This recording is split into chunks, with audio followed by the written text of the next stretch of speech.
My parents said I was too stressful for Christmas, let my sister call the shots. Now they're homeless while I'm spending the holidays in peace. I, a 31-year-old man, was sitting on my beat-up leather couch last December, surfing around Reddit on my phone while watching ESPN in the background. It was one of those dreary Sunday afternoons when you don't really care about the game but need anything to fill the emptiness of your lonely flat. Outside it was beginning to snow, one of those heavy silent snowfalls that makes the world seem quieter, the kind that accumulates up on windowsills and transforms streetlights into fuzzy halos. My apartment isn't particularly appealing. It's a one-bedroom in the less desirable section of town, but the rent is low enough that I can save a little money each month. The walls are too thin, the neighbors are excessively noisy, and the heater never works properly. But it is mine. I pay for it through my construction job, which is not glamorous by any means, but pays the bills. I've been with the same employer for 5 years, working my way up from basic laborer to crew supervisor. My hands are constantly rough, and my back is always sore. But there's something rewarding about making something with your own two hands that office workers will never comprehend. At the very least, it pays my bills, and it appears to do the same for others.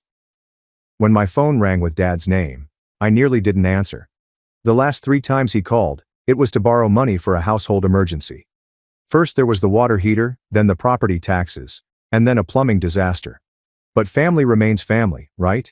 That's what I kept telling myself anyway. That's what kept me sending money month after month, even though I should have been saving for my future. "Hey, what's up?" I asked, muting the television. "Jake," my father remarked. His voice seems casual, as if we just spoke yesterday, despite the fact that I hadn't heard from any of them in 3 weeks. "Listen, about Christmas this year, we think it's better if you don't come." I sat up straight and nearly dropped my phone. The game on the TV continued, but all I could hear was the blood rushing through my ears. "What?" I managed to ask, thinking that I had misheard him. He let out the frustrated sigh he'd mastered over the years, the one that makes you feel like you're still a 10-year-old questioning why the sky is blue. "Sierra's having a rough time lately. You know how sensitive she gets. All that tension between you two. It's just easier for everyone if you sit this one out." My sister Sierra, of course. The golden child. The one who could do no wrong, even when she completely fouled everything up. 2 years older than me, yet still handled as if she were made of glass. "Let me get this straight," I started slowly, trying to maintain my conversational tone. "You're uninviting me from Christmas, family Christmas, because Sierra is having a rough time?" "Don't make this a big deal, Jake," Dad said impatiently. I could almost picture him waving his hand dismissively, like he often did when I brought up something important to me. "It's just one day. You'll survive." That's when I felt something crack within me, like a wire that had been pulled too tightly for too long. All of my animosity, aggravation, and instances when I'd bitten my tongue for the sake of family harmony rose to the surface at once. "One day," I said, my voice rising despite my efforts to keep it under control. "And what about the $7,000 I've paid toward your mortgage this year? Does that mean nothing? Am I just good enough to pay your bills but not good enough to sit at your table?" There was a long, uneasy hush on the other end of the telephone. I could hear him breathing, probably trying to figure out how to coax me into backing down, like he always did. Eventually, he cleared his throat. "That's different. You offered to help out. Don't throw that in our faces now." I stood up and paced my modest living room, the floor cracking beneath my feet. 3 steps forward, then 3 steps back. The space felt suddenly too small and restricting, like if the walls were closing in. "I've been paying your mortgage for 2 years, $7,000 just this year alone, ever since Sierra's stupid tech startup crashed and burned, and you guys bailed her out instead of making her face consequences like an actual adult. But sure, I offered to do it." "We appreciate it, Jake," he replied in that arrogant tone that made me want to smash a wall, the same tone he used when I informed him I was going to trade school instead of college. "But this isn't about money, it's about family. Sierra needs a stress-free environment right now. She's in a very vulnerable place." I stepped to my window and watched the snow build up on the street below. My reflection began, back at me. Tired eyes, 3-day stubble, the appearance of a man who has been taken advantage of for far too long. Behind me, on my coffee table, stood a stack of bills that I had been putting off paying, because as usual, I had sent my parents' mortgage money first. Family. I laughed, and the sound was terrible even to my own ears. It's funny how I'm family when you need my money but not when it's time to gather around the Christmas tree. It's funny how Sierra's vulnerable place is more important than the fact that I've been working tirelessly to keep a roof over all of your heads. You're being dramatic, he began, but I'd had enough of being stopped, dismissed, and serving as the family's ATM. No, Dad. You made your choice. Enjoy your Sierra-friendly Christmas, but don't expect another dime from me. Not tomorrow, not next month, not ever again. I hung up before he could react, throwing my phone onto the couch as if it were burning my hand. My heart was beating, and my hands were trembling with wrath and possibly relief. For once, I stood up for myself rather than simply accepting it. I grabbed my laptop from the side table and sat back down, launching my banking app. It was time to make a life-changing decision. Let me tell you about my ideal sister, Sierra, a 29-year-old woman. I need you to comprehend what I've been going through all these years. Honor roll student, college volleyball star, homecoming queen, mom's darling angel and dad's clever girl, the kind of sister who borrowed your belongings without asking and then behaved like you were the jerk when you demanded them back. She got a car for her 16th birthday, whilst I got a watch for mine. She never had to have a summer job since she needed to focus on her studies, yet I've been mowing lawns since I was 14. Our childhood bedroom doors reveal the entire story. Hers was decorated with ribbons, medals, and prizes. Mine received only one participation award from Little League, which Dad described as a good start, with a disappointed expression in his eye. She resigned her solid marketing job 2 years ago to start this innovative fitness software called Fit Focus, or something like that, with the firm belief that it would make millions. Mom and Dad devoured it like it was gospel truth. She's so entrepreneurial, Mom would exclaim during our occasional phone calls. That's my girl, taking risks, Dad would say at family dinners where I was still invited back then. They didn't only offer her emotional support. They went all in, remortgaging their nearly paid-off property to provide her with $80,000 in launch funds. They did not even hesitate. When did I decide that I wanted to go trade school rather than college? That was short-sighted, Jake. You're wasting your potential. When did I need $2,000 for my certification courses? We're not made of money. What about Sierra's half-baked app idea? Here's our life savings and the deed to our house. The application launched, crashed, and burnt. The entire project failed within 3 months due to server difficulties, design defects, and a lack of a marketing strategy. My sister's amazing notion turned out to be little more than an Instagram filter plus a calorie tracker packed in a clunky interface that crashed all the time. She hadn't even bothered to test it thoroughly before launching. Why should she? Nothing had ever been difficult for her before. Mom and Dad were suddenly on the hook for a hefty mortgage that they couldn't afford, despite Dad's postal worker's salary and Mom's part-time receptionist job. They were going to lose their house. I grew up in this house. Despite everything, the house held some pleasant memories for me. And guess who stepped forward? Me. Jake. The disappointment. The one who squandered his potential with construction work. I was not living up to the family name by working with my hands. I began covering their mortgage payments. $583 each month, $7,000 this year alone. Money came directly out of my account while Sierra was uploading pictures of her healing retreats and her new MacBook Pro, which she allegedly needed for her job search. I've never complained. I just gritted my teeth and sent the money each month. I picked up extra shifts, worked on weekends. I skipped vacations. I drove my 10-year-old automobile with 170,000 miles on it, hoping it wouldn't break down. I lived in my terrible apartment, with noisy neighbors and erratic heating, because that was all I could afford while supporting 2 households. Sierra was living rent-free in their basement, raiding their fridge, watching Netflix, and discussing her next big idea, which was, definitely going to work out this time, guys. For real.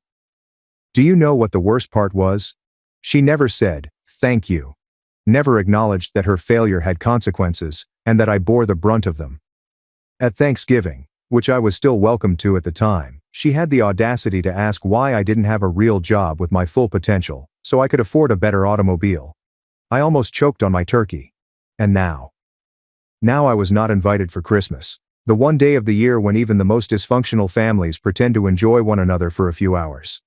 The day I'd been secretly looking forward to, because it meant a great lunch that I didn't have to cook myself, and the sense of belonging somewhere, even if just for a couple hours.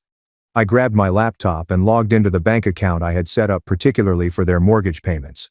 My name was on it since Dad couldn't figure out internet banking, and Mom simply laughed and said, "You're so good with money, Jake." There it was.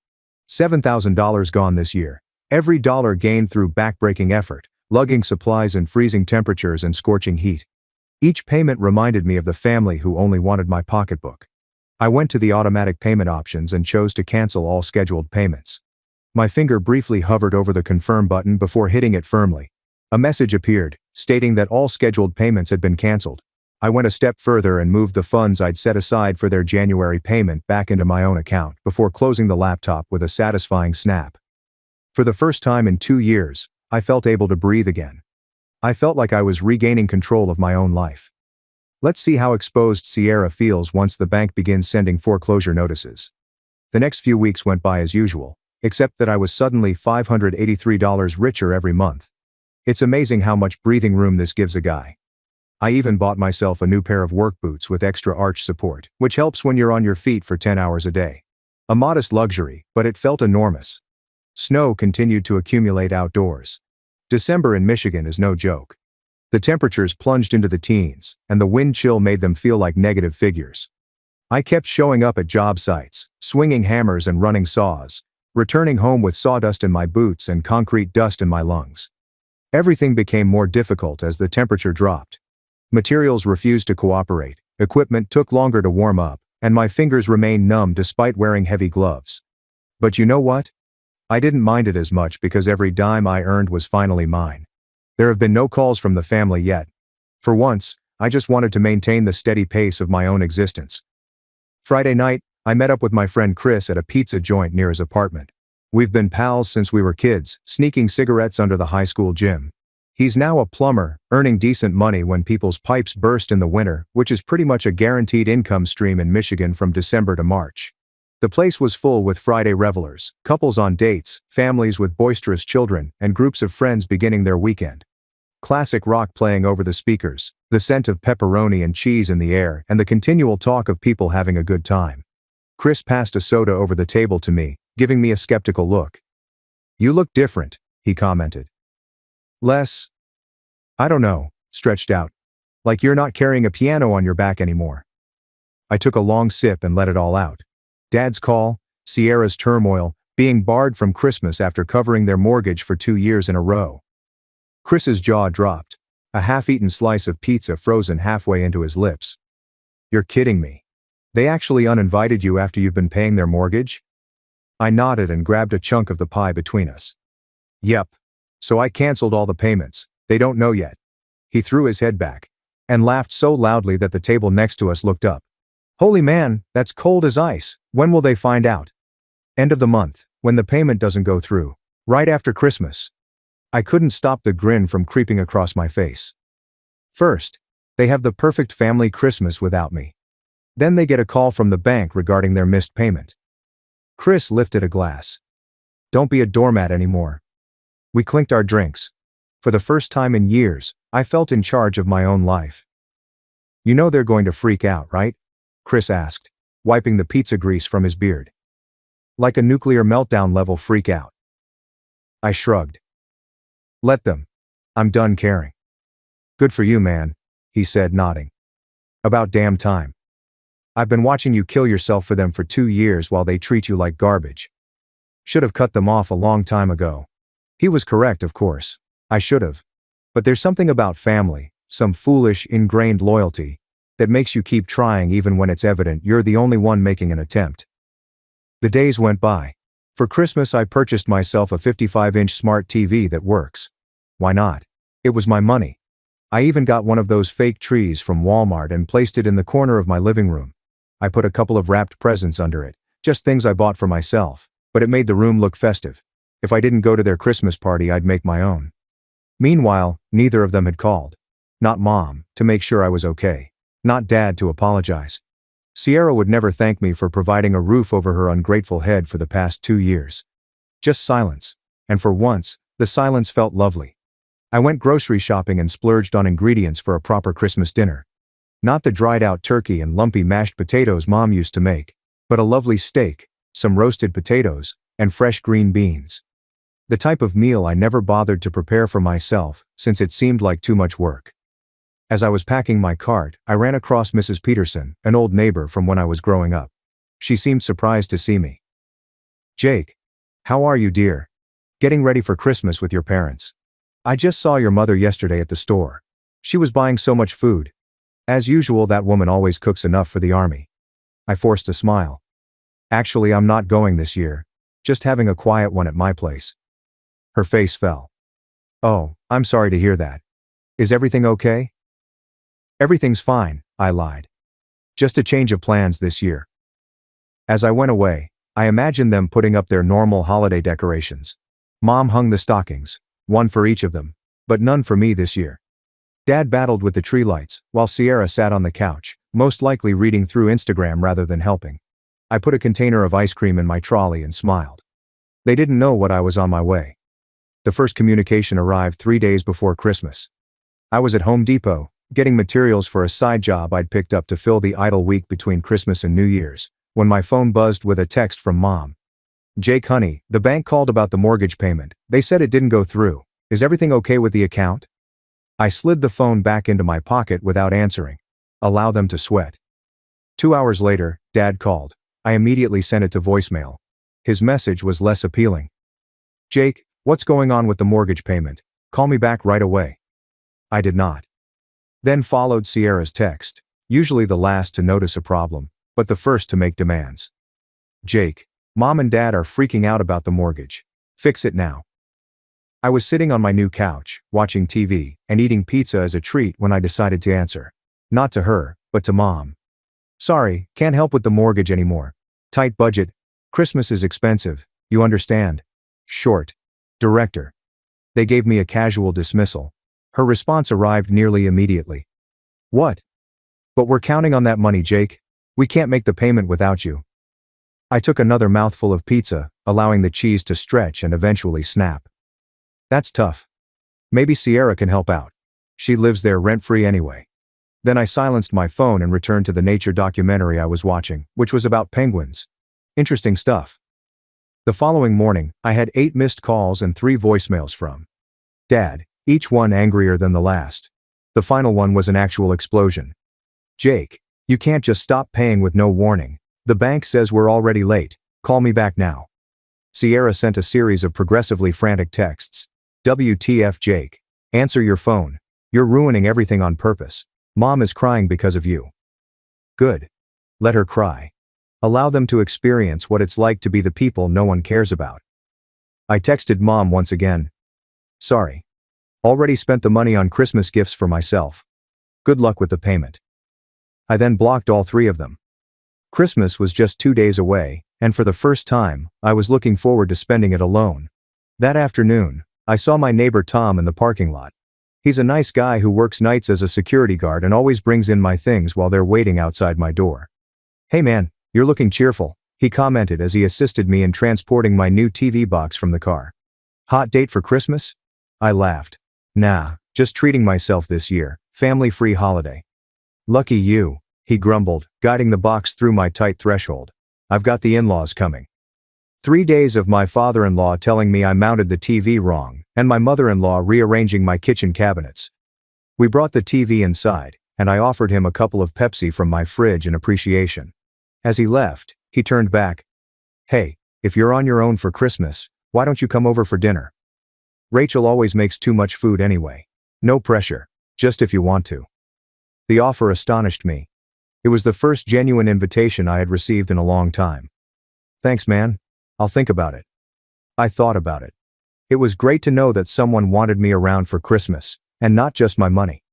Christmas morning brought another heavy snowstorm. I slept in until 10 o'clock, which is something I never get to do because of my job schedule. There is no alarm, no need to rush to the employment location, and no family duties. Simply peace and quiet. I cooked myself a full breakfast, bacon, eggs, the works, poured some fine coffee I had purchased, and put on the Christmas music channel just because I could. Around noon, someone began hammering on my door, the type of pounding that indicates business. Not Tom's friendly knock or the delivery man's fast rap. Through the peephole I saw Dad standing there in his winter coat, his face flushed with either cold or fury, most likely both, and his breath creating small clouds in the icy corridor air. I opened the door while keeping the chain on. Merry Christmas, I replied, relishing the way his eyes furrowed. What the hell do you think you're doing? He exclaimed, his voice echoing down the hallway. The bank called again yesterday. We're late on the payment. I leaned against the doorframe. Yeah, that happens when you don't pay your bills. You know we can't afford it without you, he said, peering through the crack in the door at my apartment.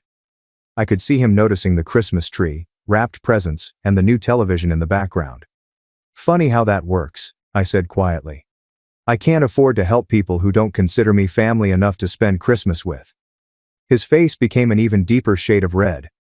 This is childish, Jake. This is about our house. Your mother is beside herself.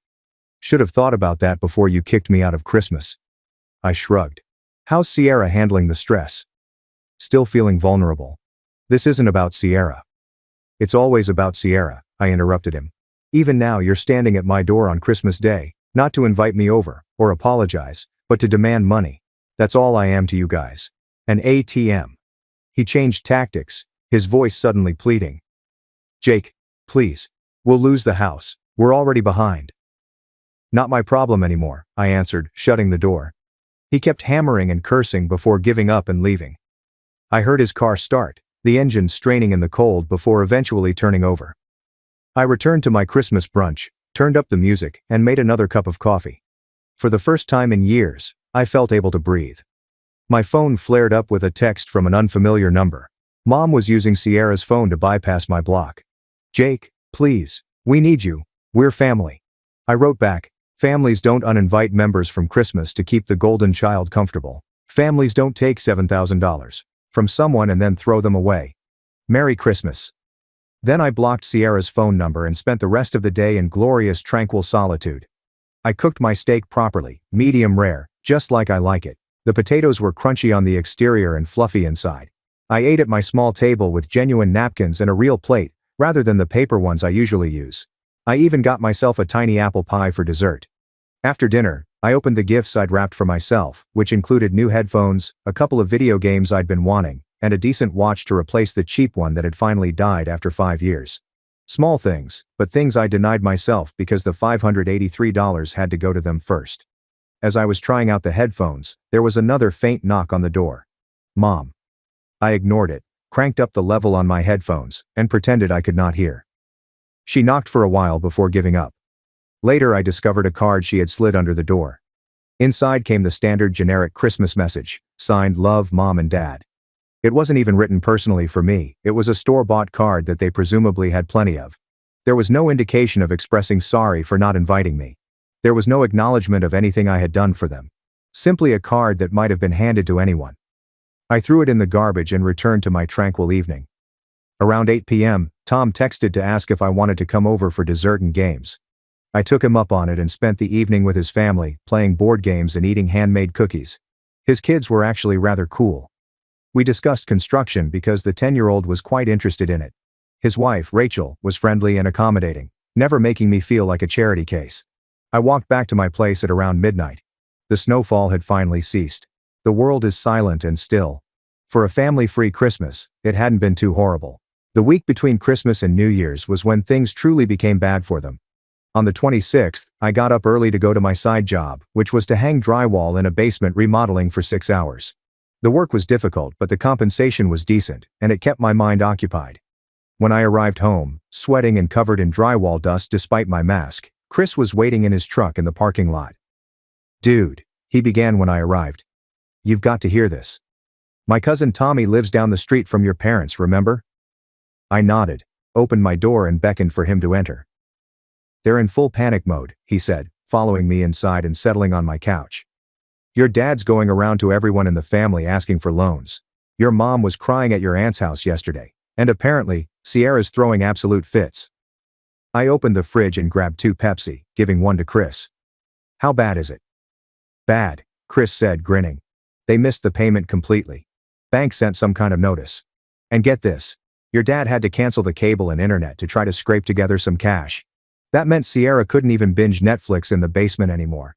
That concept made me grin. Did your cousin say anything else? I inquired, relaxing into my new chair, another Christmas present for myself. Yeah, actually, the best part, your sister finally got a job. I almost choked on my drink. You're kidding me. Doing what? Cashier at Kroger, he said, laughing. Apparently she cried the whole first day because someone yelled at her about coupons. I leaned back, an odd combination of delight and something resembling sadness sweeping over me. Sierra had never had to deal with the real world before. She had never been shouted at by a client, had her feet ache after an 8-hour workday, or been concerned about whether her income would support her expenditures. "Welcome to the working world, sis," I mumbled. "It's not all Instagram filters and startup dreams out here." That night another SMS came in from an unknown number, my aunt this time. "Jake, honey. Your parents are in real trouble. They might lose the house. Can't you help them? Whatever happened between you, they're still your family." I texted back, "Ask Sierra to help. She's lived there rent-free for 2 years while I paid $7,000 toward their mortgage. They uninvited me from Christmas because I made Sierra uncomfortable. They made their choice." I haven't heard back from her. The next day, I was at the gym when my phone rang again, this time from an unknown number. This time, I responded. "Hello," I said between sets of the bench press. "Jake," said my mother, her voice weak and wavering. "The bank, they're threatening foreclosure if we don't catch up on payments. We don't have the money." I sat up, wiping the sweat from my forehead with a towel. "That sounds like a problem for you, Sierra, and Dad to figure out." "Please," she implored, and I could hear her cry. "We'll lose the house. We have nowhere to go." "Should have thought about that before you chose Sierra over me," I told you. "Jake, it wasn't like that." "It was exactly like that," I interrupted her. 2 years I've been paying your mortgage. 2 years of extra shifts and weekend work. And the one time I want to be included in a family holiday, I'm told I'm not welcome because precious Sierra needs a stress-free environment? Well, now you can all be stressed together." There was a long pause, broken only by her muffled sobbing. "Jake," she finally whispered. "We're sorry. We made a mistake. Please help us." "Too late," I answered before hanging up. New Year's Eve arrived, and Tom invited me over again for a small group. Him, Rachel, another couple from the building, and I. We played cards, ate way too many snacks, and watched the ball drop on television. At midnight, my phone lit up with another text from my aunt. "Your parents got an eviction warning. 30 days to pay or get out. Please, Jake. They have nowhere to go." I showed it to Tom, who shook his head in shock. "Man, that's rough. Family drama at its finest, huh?" "Yeah," I said, putting away my phone without responding. "But not my circus, not my monkeys anymore." Rachel, who had clearly been filled in by Tom, offered me a compassionate look. "Family can be the worst sometimes. But also the best. It's complicated." I nodded without saying anything. I was not prepared to forgive them. Perhaps I never would be. Later that night, as I walked back to my apartment, I realized I had spent more time with Tom's family in the previous week than I had with my own in months. These folks, who barely knew me, treated me with more warmth and real concern than those who were meant to love me unconditionally. Perhaps family was not about blood after all. Perhaps it was about who truly cared about you as a person, rather than what you could do for them. January dragged by, chilly and unforgiving. I kept busy at work, saved the money that would have gone toward their mortgage, and even began attending a weekly poker night with some of the construction crew members. My life was settling into a new rhythm that was not centered on my family's needs. For the first time in years, I met Lena, a girl who worked at a coffee shop near my flat. Nothing serious yet, just casual conversation every time I stopped in. But she had scribbled her phone number on my cup last week, and I was gathering up the nerve to call it. Then, one freezing Sunday morning, there was another knock on my door. This time, all three of them, Mom, Dad, and Sierra, stood in the hallway, looking as if they hadn't slept in days. Mom's eyes were red from crying. Dad looked 10 years older than the last time I saw him. Sierra, gorgeous, precious Sierra, had black circles under her eyes and was dressed in a Kroger uniform underneath her coat. "Can we come in?" Dad inquired, his voice losing the power it previously had. I pondered for a moment before stepping aside. They walked in quietly, taking in my new TV, the fresh paint on the walls. Another weekend project I had time for now that I wasn't working additional jobs to finance their mortgage. And the general sensation that I was doing just fine without them. Sierra mumbled, "Nice place." And I noticed a flash of hatred in her eyes. "What do you want?" I inquired, not offering them chairs. Dad cleared his throat. "The bank. They're foreclosing. We have 2 weeks to get out of the house." I folded my arms. And we have nowhere to go," Mom explained, her voice shaking. We can't afford an apartment. With the credit hit we're taking, no one will rent to us. I glanced at each one in turn. Sounds like a real problem. What does it have to do with me? Sierra burst into tears, not the charming, delicate crying she typically used to get her way, but ugly, desperate cries. We up, okay? Is that what you want to hear? We up. I be up. I'm sorry. Mom looked surprised by her language. Dad only stared at the floor. We were wrong, Dad said gently. About Christmas. About everything. We took you for granted. I laughed, but there was nothing funny about it. Did you take me for granted? You treated me like an ATM for 2 years, and then threw me away because I was no longer convenient. That's not taking me for granted. It's exploitation. We know, Mom whispered. We were terrible to you. I turned to Sierra. And you, the queen of the castle. Nothing to say? She wiped her nose on her sleeve and appeared smaller than I had ever seen her. I've been working at Kroger, she said, as if that clarified everything. People are so mean. My feet hurt all the time, and I only make $400 a week. Welcome to the real world, I responded. The one I've been living in while you played entrepreneur with Mom and Dad's money, then sat on your ass while I paid the price for your failure. I know, she said, new tears flowing down her cheeks. I was spoiled, and entitled, and selfish. I never thanked you. I never even thought about what you were doing for us.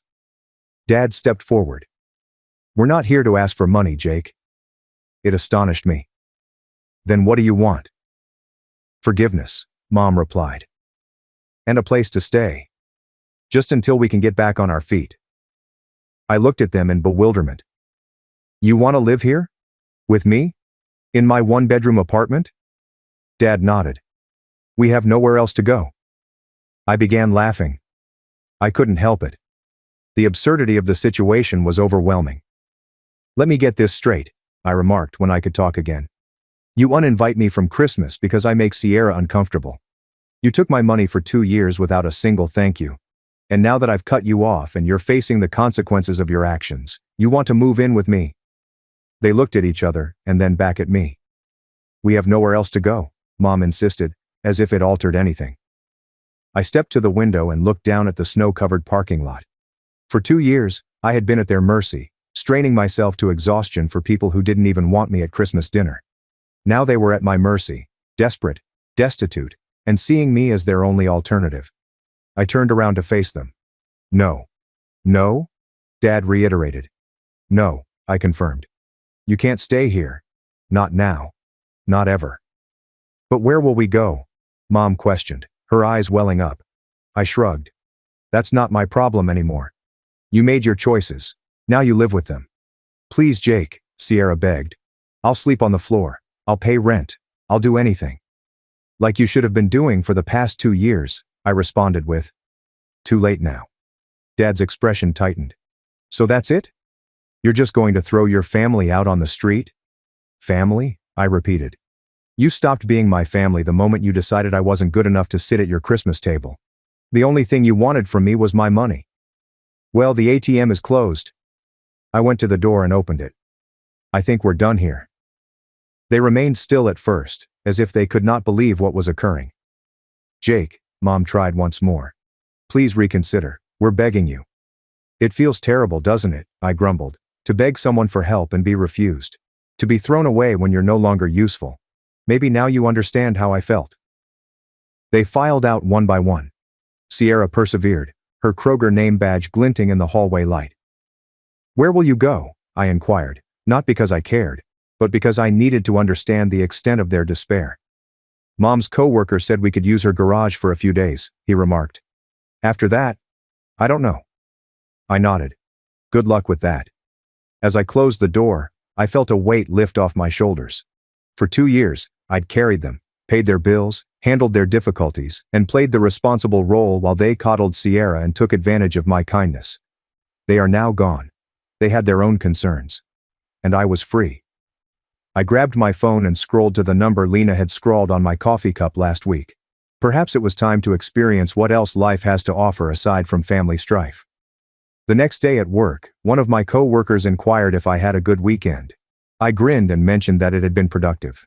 I did not reveal my family's visit or their dire position. These were no longer my worries. For the first time in years, I was providing for myself. They might lose everything.